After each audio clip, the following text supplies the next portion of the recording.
Bonjour à tous et bienvenue sur Formation Facile. Alors aujourd'hui je vais vous montrer une petite technique très simple qui vous permettra d'optimiser Windows et d'augmenter les performances de l'ordinateur de environ 40 à 50%. Donc il faut savoir qu'un ordinateur quand il est allumé, il travaille et il fait des calculs sans jamais s'arrêter. Donc, vous le savez que dans un ordinateur, on a la RAM et on a le disque dur. Certaines informations doivent être stockées dans le disque dur, d'autres dans la RAM. Et on a aussi nos clés USB. Et une clé USB, c'est de la mémoire flash. C'est différent du disque dur. Et la mémoire flash est beaucoup plus rapide. Par exemple, on a maintenant les disques durs SSD, qui sont des disques durs faits avec de la mémoire flash en fait, et donc ces disques durs sont beaucoup plus rapides. Donc du coup, si on faisait nos calculs sur la mémoire flash au lieu de les faire sur notre disque dur normal, eh bien ces calculs seront faits plus rapidement. Donc je vais vous montrer comment optimiser Windows grâce à la fonctionnalité ReadyBoost de Windows. Et pour cela, vous aurez besoin d'une clé USB, donc minimum 1 Go. Et moi je vous conseille de prendre quand même une clé USB de au moins 4 Go. Et donc moi j'ai une clé USB ici de 8 Go. Je branche ma clé USB dans l'ordinateur. Donc là j'attends un peu que la clé USB soit reconnue. Donc on a une boîte de dialogue qui s'ouvre. Et je descends en bas de la fenêtre.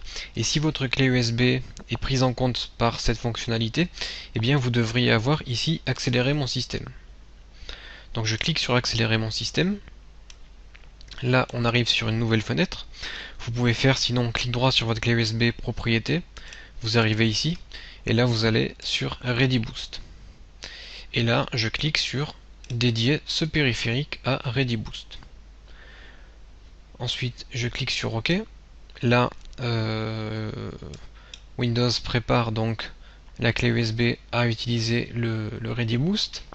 Donc ça prend un petit peu de temps. Et du coup maintenant les performances de l'ordinateur seront supérieures. Donc là je touche plus à ma clé USB.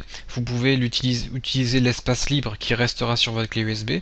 Donc par défaut ça prendra 4 Go. Donc il vous restera 4 Go de libre que vous pourrez utiliser. Vous laissez votre clé USB dans l'ordinateur pendant que vous utilisez votre machine. Vous pouvez faire ce que vous voulez, vous pouvez même éteindre votre ordinateur, le rallumer tout en laissant la clé USB. Et si vous voulez enlever votre clé USB, soit vous l'enlevez directement à ce moment-là à la prochaine connexion, ReadyBoost se remettra en place, soit vous faites clic droit sur la clé USB, clic droit comme ceci, propriétés, et dans les propriétés, vous cliquez sur ne pas utiliser ce périphérique, vous cliquez sur appliquer, et là ReadyBoost va être enlevé, donc va être désactivé, et le fichier créé sur votre clé USB disparaîtra. Donc il faut savoir que ReadyBoost vous crée un fichier par défaut de 4 Go sur votre clé USB, et ça permet de faire ces calculs sur la clé USB, et donc ces calculs seront faits beaucoup plus rapidement que sur votre disque dur normal. Donc il faut savoir que vous avez besoin d'au moins un port USB 2.0. Donc normalement si vous avez un ordinateur assez récent, vous avez des ports USB 2.0, et il faut une clé USB compatible. Normalement si vous avez des clés pas trop vieilles, elles seront compatibles. Cette fonctionnalité ReadyBoost se trouve sur Windows Vista et sur Windows 7. Voilà, donc j'espère que cette vidéo vous sera utile et je vous dis à bientôt sur Formation Facile.